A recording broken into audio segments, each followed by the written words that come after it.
Hi, I'm Peter Hill, and this is the D-Word podcast, where we talk dementia. Welcome along to the D-Word podcast, and on this edition we're talking one of my favourite subjects, music. From buying my first Beatles single, it's played a massive part in my life, and there's been plenty of research on the importance of musical memories. My guest is professional musician and founder of Musical Walkabout, Nina Clark. So how did Nina first get involved in the Musical Walkabout project? Thank you for having me, Pete. It's a pleasure to speak to you today. So Musical Walkabout originated about 8 years ago now. We started in 2015, and it came out of I'm a professional musician, firstly, but also a teacher, music teacher, peripatetic, as well as a performing, musician. So I have this real passion in my life for bringing more people into the activity and, engaging more people with music. So that, idea of inclusivity is really central to Musical Walkabout's ethos. And essentially I was doing some different projects, and some of them were in care homes, and it turned into just a really fortuitous opportunity where originally the Walkabout's format was 1-to-1. And we ran like that for 6 years and up until COVID, really. So 5 years, I guess, actually.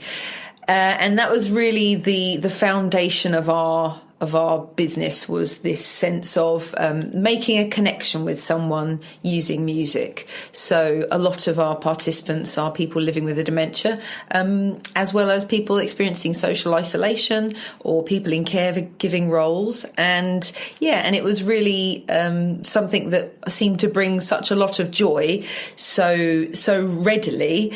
That it was really encouraging. We were encouraged to continue developing that idea, and now we provide all sorts of different services and workshops and courses and activities, and it's a really joyful business to run. I do love Musical Walkabout.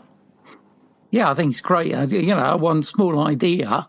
All that has come about, hasn't it? Which is quite amazing. I mean, music is so powerful. It's followed me through my life. Do you still think that it's not 100% appreciated, the real power of music? I agree. I mean, I'm always all for more appreciation of it. I think it's about respecting the value, isn't it? And I think as soon as people experience the benefits of using music in, therapeutic ways or, ways to support your well-being, I think it's very easy to create advocates and people will, pass that message along. But I think there's still such a barrier to inclusion in music that not enough people have access. So particularly people, who are experiencing social isolation, there is it's a human right. It is actually in the Bill of Human Rights that our access to culture, and in particular music, that's a birthright. So I'm really passionate about bringing more people into that conversation. And absolutely, I will always say it, once you get people's foot through the door, they do understand the value and they will shout about that from the rooftops. But it's just increasing access, I think, is the really important thing, and making sure people understand that you don't need permission. There's no one needs to come along and give you permission to get involved. But, I'll be there, with the rest of, everyone enjoying music, just absolutely egging everyone along, really. Yeah, it's kind of strange you say about improving access, because, I guess with technology now, we've probably got the greatest access we've ever had to music. Yeah, absolutely. And I think certainly for people where technology is not an issue, that's a fabulous resource. Even things as simple as, WhatsApp and sharing YouTube links to songs over a WhatsApp thread. That's something, my my friends, as well as my, musical walkabout groups do regularly, because it's such an easy way to keep the music flowing. But that's not necessarily available to everyone. And so particularly, I'm doing some work with Age UK, and have been for the last couple of years. And we're starting a project in the coming months to focus on rural communities. So people who perhaps don't have the same resources as towns, and maybe really live out in the sticks, and maybe their Wi-Fi is really bad. So, just making sure no one's left behind, I think is our main goal there. Yeah, I think that's, that is really important, because, music for me, I was having a look at your website, and I've seen the Decades playlist on Spotify, which I think is great. And I'm just sitting there picking out probably 3 or 4 tracks that bring back really prominent memories for me, just on that playlist. Yeah, absolutely. Anything crop up in particular?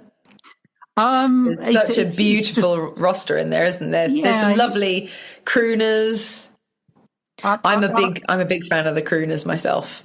Yeah, I think it's, and also what impressed me is the whole range.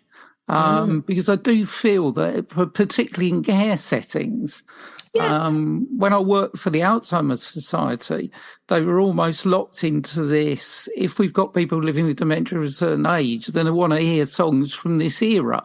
Wartime. Yeah, absolutely. Some of those songs are great. Yeah. And it kind of came back to me when a 90-year-old tapped me on the shoulder and said, "P," and I said, "What?" She said, "Can't I have some ABBA or Michael Bublé?" Yeah. Yeah, absolutely. Oh, you're hitting upon such a valid and vital point there, Pete, because I think this was when I started Musical Walkabout in 2015. I went into that situation with exactly those same preconceptions, thinking, oh, okay, it'll be, the Great American Songbook, so all the jazz tunes, and it'll be, some wartime stuff. Great. I love all of that music. That's fantastic.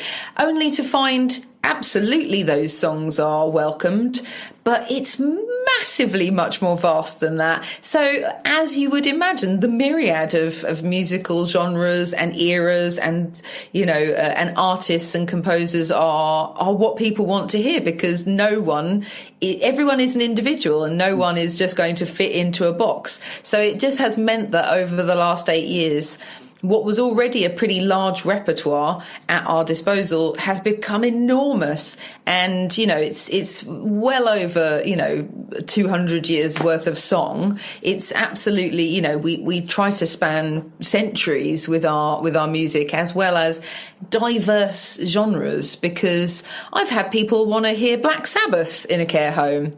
And you've got to have some Black Sabbath in the book if you're going to, make an inclusive offer to people in that way. And I think that's one of the things I love most about my job, is that a week will not go past without a fantastic request or suggestion or recommendation being made to me. A Dirty Old Town by the Spinners came up this week. So, and I think I knew that one, but you forget, and, it all comes back around. So, yeah, it's tremendous. That's a really big part of Musical Walkabout's ethos, is trying to open up that conversation around music and encourage everyone in that conversation to have a bit more of a broad perspective on it, which means coming at that offer in different ways. So we're really, absolutely hot on the idea of, don't ask someone what their favorite song is, because that's such a narrow.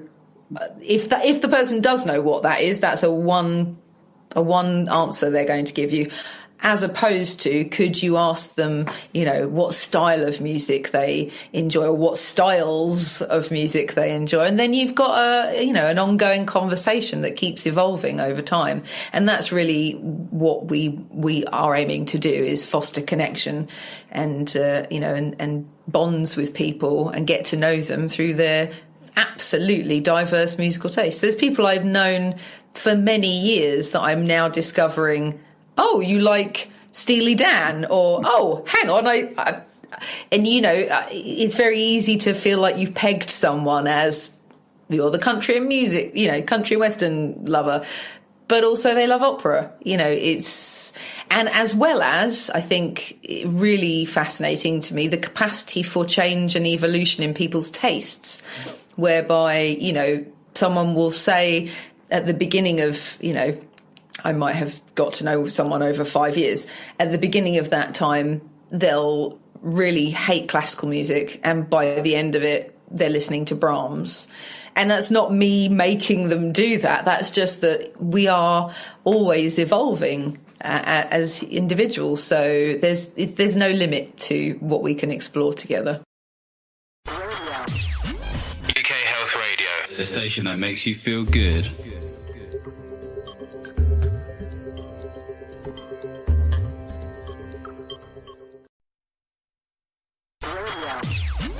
UK Health Radio, the station that makes you feel good.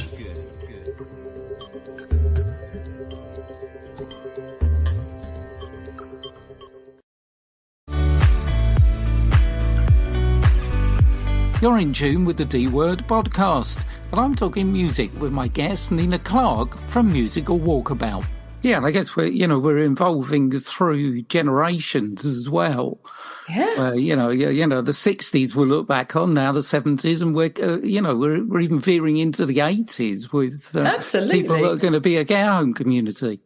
Yeah, and I think that particularly, there you go, you mentioned Michael Bublé. There's a younger artist who is spanning many, many decades with his repertoire and calling back to some of those old-time crooners, but also adding his own new originals to that roster. And I think there's that lovely melting pot approach that is always possible in music. That fusion of different times and places and people and cultures is what makes music so amazingly adept at helping us communicate with each other.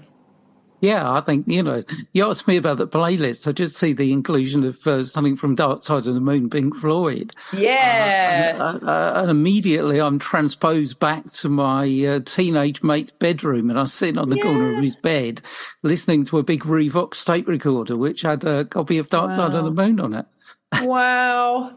Isn't that tremendous how we're able to be, that we're, absolutely transported to these magical moments in our history. So that reminiscence is really important to our practice at Musical Walkabout, as well as sort of fostering opportunities to make new memories with each other and build a sense of anticipation for the next time we meet, and be forward thinking as well as back. So yeah, it's magical, isn't it?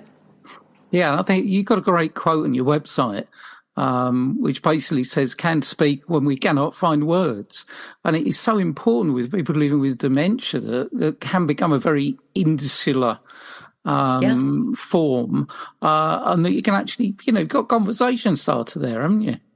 Absolutely. Also, people who will perhaps be presenting as, having lost the power of speech, in non-verbal, will also sing whole songs, including all the lyrics.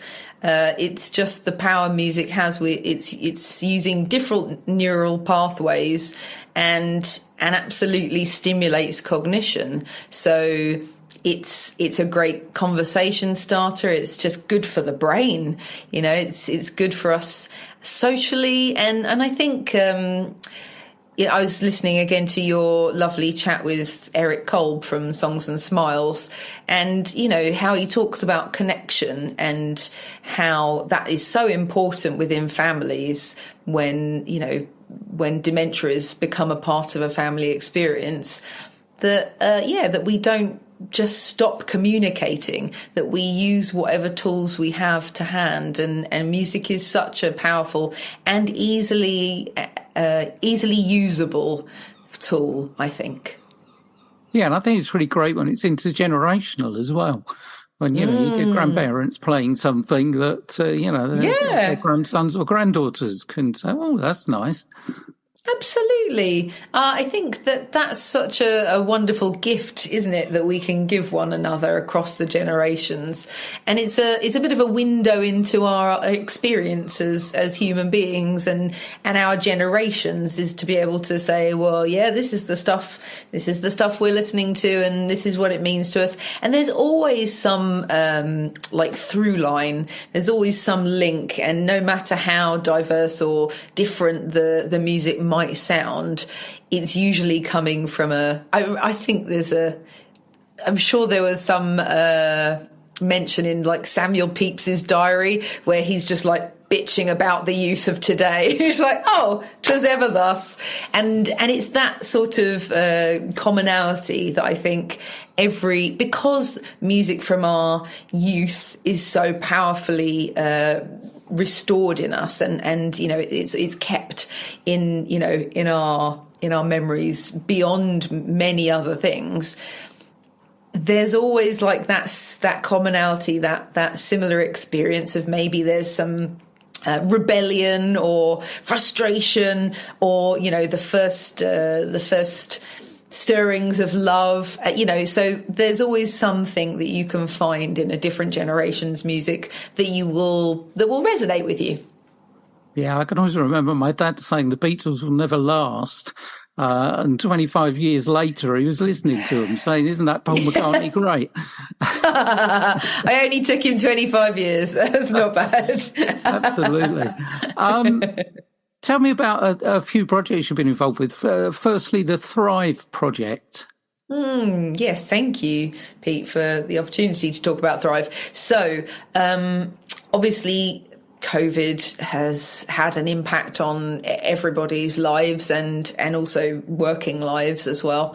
So prior to COVID, Musical Walkabout would be going into care homes and making our sessions were person-centred and still are, but they would be in person and one-to-one, with myself being guided room to room by a member of staff or a family member, meeting people or, re-meeting many times, because I have a really solid client base that we've fostered relationships over many years with our residents.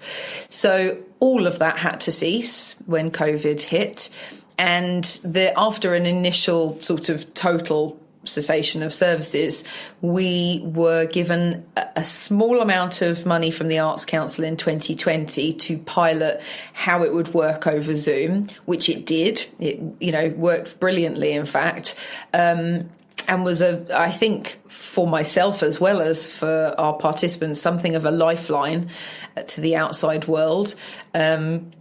And then in 2021, through the success of that pilot, we were given a much larger amount of money by the Arts Council to run that out in a big way. So the Thrive project had many arms to it and many sub-projects. So the minstrel part of it, so our music, person-centred music over Zoom, one-to-one, that was one arm of it. There was also 3 different online groups, Music Helps, Yo Songsters and Songsters Care. And those were different iterations of staff training, a big melting pot music group and a group for people in caregiving roles. And we also were doing a sort of virtual tour of the UK with our staff training. So that is the thing that we've taken from Thrive, was how vital that lifeline was to us all. So those groups have now become in-person groups, which we continue to, deliver with care and make sure that's as COVID friendly as possible, as well as taking that Music Helps staff training package and rolling that out online, which it now is launching this spring.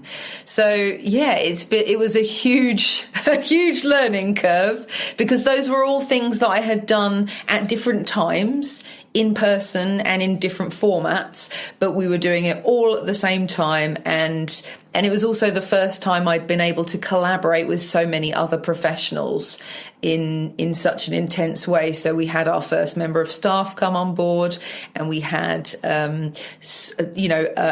absolutely fantastic roster of professionals from the healthcare industry partnering with us and monitoring the project and then evaluating it. So we came out of 2021 with, an absolutely amazing amount of services that we can now provide, but also some really important evidence about how vital it is to people's well-being. So yeah, Thrive is the legacy of Thrive is Music Helps, which is essentially where we're putting a lot of our energy going forward, which is trying to engage staff and people in caregiving roles and people living with dementia, and looking at how we can train staff to feel like they're more confident and have the skills and resources to deliver music activities to support their own well-being as well as the well-being of their charges. So yeah, it's a great fun. Oh my gosh, I love it so much. Yeah, it must have been great to get that evaluation, because, you have a hunch about things, don't you? I'm doing the right thing. Yeah. This is really working. But when you actually get it in black and white, that must have been, a really good feeling. Absolutely. We've been so fortunate. And I think that's what's really useful about the Arts Council funding us on the 3 occasions that they have, is that they require you to report back to them in quite a lot of detail. So a professional external evaluation was always part of each of those bids. So our original Arts Council funding in 2016, like way back in the mists of the beginnings of Musical Walkabout, that was also professionally evaluated. And so we knew that we were onto something, and there's, my God, decades of evidence about how music is beneficial for health and well-being, but we knew we were on something. So it was amazing for us to get the opportunity to evaluate again these newer elements of our service, the staff training and the support for caregivers as well. So absolutely, it's very, any feedback we ever get is always really valuable and taken to heart, and we fold that into our practice as soon as possible. But having such a wide-ranging response from our participants and our professional partners was tremendously rewarding, and keeps you going, essentially. Yeah, absolutely. And, one thing impressed me was work with young onset dementia, because we kind of plugged that a bit on the show, because it's kind of the forgotten world that people always think dementia is a condition of age, whereas, it certainly isn't. No, absolutely. And I think there's something of a, there's something of a perhaps misunderstanding about dementia just generally, as if people think it is one thing, but there are over obviously 400 different types of dementia. And our work in the young onset community is absolutely at the heart of our practice. In terms of what we're hoping is that people bring more music into their daily life, not just when they're with us. So, that idea of early intervention and giving people the skills and confidence to use music in that way as early in their dementia journey as possible. So, it is very, I think you make a really important point there, Pete, which is that it is often not talked about and forgotten, and perhaps thought of as a silent disease or something that people don't really have a good understanding of. But it still perhaps engenders some fear in the general public as something that they don't want to talk about. So it's been really amazing for Musical Walkabout to bring on board as a trustee one of our participants, Joe Hurley, who is living with a young onset dementia diagnosis and is an amazing advocate and activist and public speaker about her experience. So, Joe is really always in my mind as a person I can turn to, and she is the first person to say, if you want to know more about any of this, talk to someone who's living with a dementia. And she's so right. That is absolutely the best thing any of us can always do. And since 1 in 3 people will live with a dementia at some point in their life, there's no shortage of people we can talk to. So I think it's if we can break down some of the barriers around that and foster those conversations and have, you know, music be a part of that and make that a fun and, you know, lightweight sort of, you know, light energy kind of way of approaching that conversation, then we're doing what we set out to do, I think. Yeah, most certainly. I mean, you're right down our street with, you know, everything you said there. Because I think, it's very important. The reason why we set this show up really is to keep people talking. # Let's Talk Dementia. Because, you know, I've had it said by professionals, had it said with people living with dementia, we're probably where something like cancer was 40 years ago. A need to catch up. And I think it's so important that we talk to people living with dementia, because I must admit at the beginning of the show, I went to a few Dementia Action Alliances and pointed at an empty chair, and everybody looked at me and said, well, what are you doing? And I said, well, that's where the person living with dementia should be sitting, because there wasn't anyone. And you think, oh, wow, yeah. You know, we got to hear from the people that are going through this. Yeah. Absolutely. And it's funny, isn't it? Because I think there's people may be making a distinction, and we may have over the last few decades become more comfortable talking about diseases like cancer, and dementia is a roster of diseases, and it is as simple as that. There's nothing that precludes us being able to have a conversation with someone experiencing that disease, and to understand that it's okay, I think, to get it wrong, and maybe that's got to be part of the conversation as well, because we're all learning, you know, every day, and to expect it's expectations, isn't it? We might go into a conversation with expectations about it, and that's, I guess, the main problem is perhaps let go of your expectations and just communicate with a human and let go of that. So yeah, absolutely. I think that's what we mean by raising awareness, isn't it? It's like just that there's a person in front of you, they're a human, and you're allowed to have a conversation with them. The station that makes you feel good.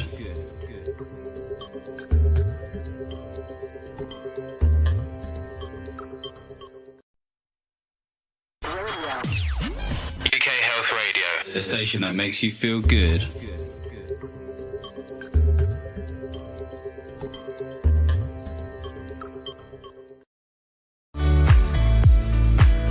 You're in tune with the D-Word podcast, and I'm chatting to my guest, Nina Clark from Musical Walkabout. Yeah, absolutely. I mean, you know, I remember my first time standing outside a hall which contained 18 people all living with dementia. And I had this moment which said, well, what am I going to do here? And then suddenly I had this kind of little tap on the shoulder with a voice going, well, just go in there and be yourself. Yeah. So I did. And I thought, wait a minute, why am I being so concerned about this? Because that isn't Dennis with dementia. That's Dennis. That isn't Iris with dementia. It's Iris. Yeah, exactly. And I think the more people we can communicate that idea to, the better, because that's really, I think, where such a lot of the social isolation stems from, is a fear of how to communicate. And I think that's why I'm so powerfully passionate about music being part of that roster of tools that we use with one another, not just, you know, going one way, but flowing back and forth. I've been led on amazing journeys by participants through the music that they choose to share with me. So yeah, it's oh. Excuse me. That was a lead falling down. My room is full of musical things. Yeah, I think it's really such an important thing to try to communicate to everyone that you're allowed to have a conversation and just get to know more people as well. I'm always fascinated to have a conversation with someone and learn something about them, and that will be different with every person you speak to. Oh, most certainly. I look back on my own life and it's kind of built on three pillars of humour, sport and music. There you go. And I will find that I can talk to anybody about any of those three subjects and we have something in common immediately. Yeah, that's a lovely way to break that down, Pete. I like that. Absolutely. We all have those common threads that run through our lives. And because music is such a soundtrack to people's histories and within their families as well. It's such a beautiful thing to be able to share that with another person, particularly as a way to get to know them. So, I always feel, I'm sure I heard someone say once upon a time, as soon as they knew someone liked Led Zeppelin, they were a friend for life. And it's like that, isn't it? It's like you'll learn something you weren't expecting to learn, and everyone comes away from that exchange better, more engaged, feeling more connected and happier, hopefully. Absolutely. Time's passing on. Just want to go on to your next project, which is project Play It Forward, which obviously brings in a kind of relatively new concept of social prescribing into the game. Absolutely. Thank you, Pete. Play It Forward is our annual campaign.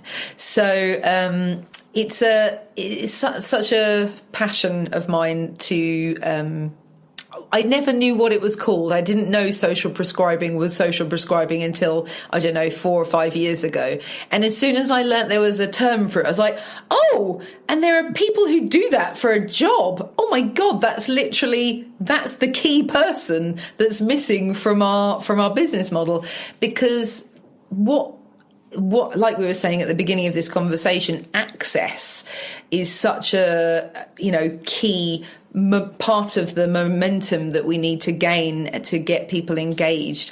And part of the restriction to access is not knowing something is available. So if you don't know what services are available in your community, or that you don't know that they might be beneficial to your health and well-being, then you're missing out. And also that service isn't fulfilling its potential. So as service providers, when we discovered social prescribing was actually a thing, it has been, our massive goal ever since then to talk about social prescribing, to engage social prescribing link workers, and to keep trying to push the agenda essentially for music for well-being. So Play It Forward started during our Thrive year, so in 2021. And because I have a propensity to overdo projects or go overboard, it started out as a 30-day campaign.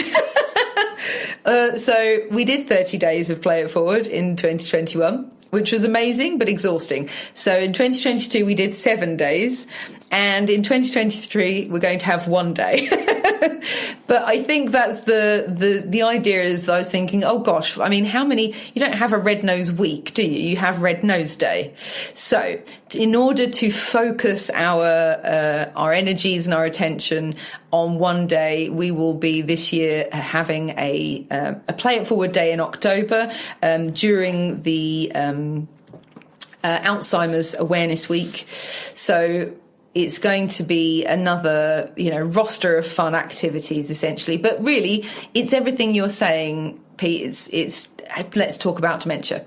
And it's the idea of, you might have heard the expression pay it forward. So to keep, passing on the baton of help or support or, whatever it might be. And we like to play it forward. So we want to just keep connecting people to this idea and bringing more people aboard the good ship musical walkabout. So yeah, that's Play It Forward. And it's all just about helping people keep the music flowing.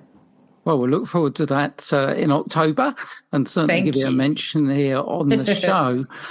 It's been delightful, Nina. I've really enjoyed it. We'd love to get together again and talk about those things that we haven't had time to talk about today. But absolutely, and you must come on our podcast soon. Lovely. We'd love to. Yeah, that would be great because, one of the things of setting this up has been how brilliant it's been to meet other people that are podcasting, meet other people throughout the world that are doing radio. And we've all got kind of this little bond, really. There's no competition or whatever. I've worked in the media for a long time. Can be a cutthroat industry, but this is certainly the most joyous job I've ever had because there's no competition and everybody's aiming for the same thing. It's a community. Absolutely. Yeah, absolutely. Well, I look forward to inviting you onto our Music Helps podcast when we launch in the spring. Brilliant. I very much look forward to being there. Thank you so much, Nina. And my pleasure, Pete. You've now become a friend of the D Word, so do keep in touch. Thank you so much and have a great day. Thanks to Nina, always a pleasure to talk music. And if you want to find more about her work, then it's all on the website at www.musicalwalkabout.com. Well, that's it for this edition of the D Word podcast.